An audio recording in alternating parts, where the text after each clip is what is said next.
Hello students, welcome back in the class 12 subject political science part second chapter first subject हम पढ़ने जा रहे हैं बच्चों political science की यूनिट सेकंड का चैप्टर फर्स्ट चैप्टर के अंदर ये हमारा वीडियो नंबर थर्ड है। ये हमारा वीडियो नंबर थर्ड है। इससे पहले दो वीडियोस में इसके अंदर आपको दे चुका हूँ। दोनों वीडियोस के अंदर मैंने आपको बताया था कि इंडियन कॉन्स्टिट्यूशन क्या होता है, किस तरीके से काम करता है, क्या क्या उसके फीचर्स होते हैं, उन्हीं फीचर्स को आगे बढ़ाते हैं। बच्चों हमारा संविधान, हमारा कॉन्स्टिट्यूशन इतना छोटा नहीं है कि वो एक ही लेक्चर के अंदर पूरा हो जाए, बहुत बड़ा है।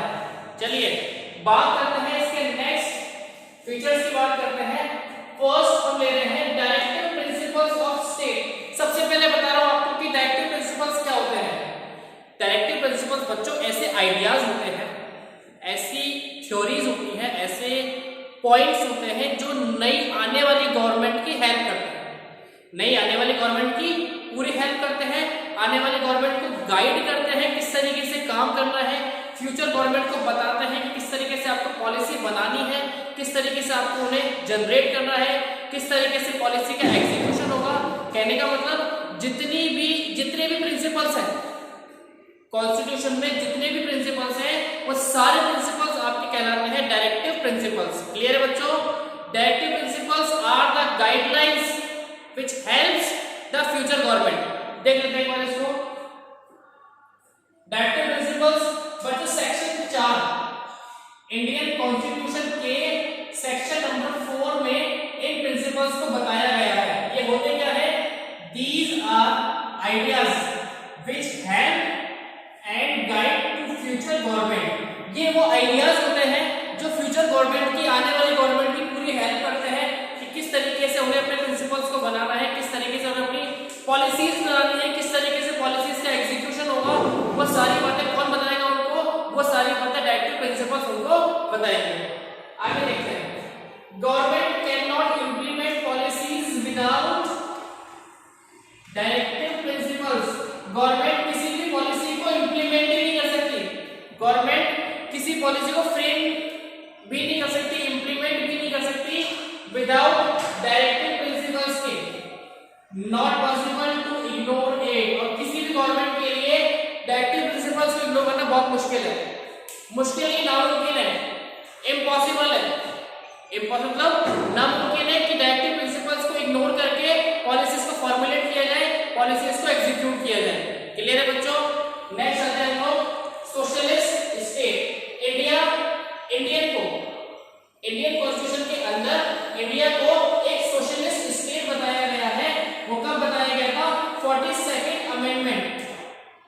इन 42nd अमेंडमेंट 1976 के अंदर इंडिया को डिक्लेयर किया गया था कि भाई आप एक सोशलिस्ट स्टेट हो, आप एक सामाजिक स्टेट हो। ठीक है, तो सोसाइटी के सारे रूल्स, सारे प्रोटोकॉल्स इंडिया लेवल पे स्टार्ट किए गए थे। इंडिया को डिक्लेयर किया गया था 42nd अमेंडमेंट के अंदर 1976 में कि इंडिया एक सोशलिस्ट स्टेट बनके काम करेगा। चलिए बात करते हैं next, adult franchising. Adult franchising का मतलब होता है, अडल्ट का मतलब है वेस्ट मताधिकार। कहने का मतलब इंडिया में जो अडल्ट्रेशन की एज है उसको 18 साल बताया गया है। राइट टू वोट देने का अधिकार, किसी भी इंडियन को वोट देने का अधिकार कब होता है? 18 साल की उम्र में होता है। किसी भी इंडियन को, सिटीजन को वोट देने का अधिकार कब होता है? 18 साल के बाद में। लेकिन ये कब बताया गया था? देखिए 61st कॉन्स्टिट्यूशन अमेंडमेंट में, 61st कॉन्स्टिट्यूशन अमेंडमेंट में वोट देने की एज को 21 साल से कम करके 18 साल किया गया था। कौन से अमेंडमेंट में? 61st कॉन्स्टिट्यूशन अमेंडमेंट के अंदर ईयर 21 साल से कम करके उसको 18 साल तक का किया गया था। क्लियर है बच्चों? चलिए आगे देखते हैं। Secular state. सेक्युलर स्टेट का मतलब होता है धर्मनिरपेक्ष राज्य। सेक्युलर स्टेट का मतलब होता है धर्मनिरपेक्ष राज्य। कहने का मतलब देखिए आर्टिकल 25 इसको डिस्क्राइब करता है। आर्टिकल 25 इसको डिस्क्राइब करता है। आर्टिकल 25 ये बताता है कि इंडिया को सेक्युलर स्टेट बोला गया है जन्म के साथ जो हमें धर्म मिलता है, जन्म के साथ जो हमें धर्म मिलता है वो हमारा प्राइमरी रिलीजन होता है।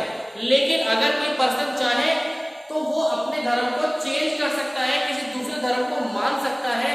कोई भी सरकार या फिर कोई भी सरकार का पार्ट किसी भी पर्सन को बाउंड नहीं कर सकता कि आप हिंदू हैं, आप मुस्लिम धर्म को नहीं मान सकते, या आप मुस्लिम हैं, आप सिख को नहीं मान सकते, आप सिख हैं, आप मस्जिद में जाकर नमाज नहीं पढ़ सकते।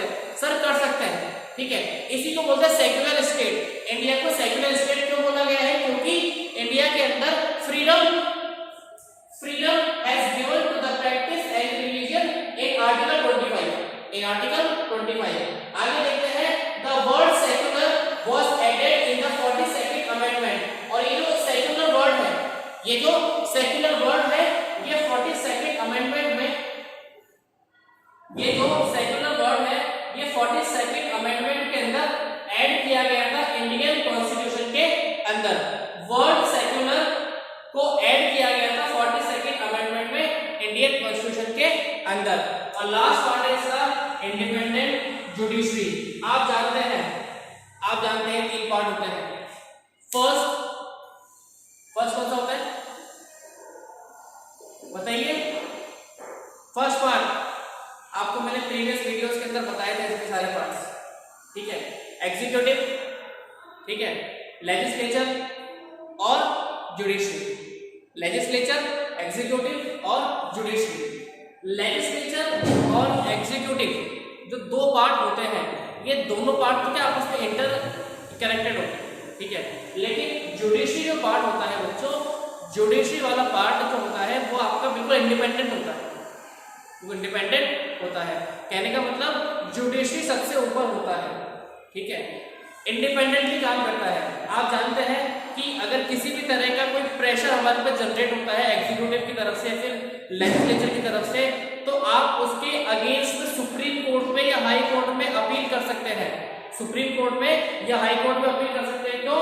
क्योंकि जो जुडिशरी है वो आपका इंडिपेंडेंट है, जुडिशरी आपका इंडिपेंडेंट पार्ट है, इसीलिए इसको इंडिपेंडेंट रखा गया है। क्योंकि सबसे ऊपर कोर्ट, सबसे ऊपर न्याय, ठीक है, और सब उसके नीचे, ठीक है। कहने का मतलब मैं ये नहीं कह रहा कि कौन सा पार्ट कमजोर है, कौन सा पार्ट अच्छा है, या किस पार्ट का वेटेज ज्यादा है। मैं ये बोलना चाह रहा हूँ कि इंडियन कॉन्स्टिट्यूशन में जुडिशरी को इंडिपेंडेंटली रखा गया है।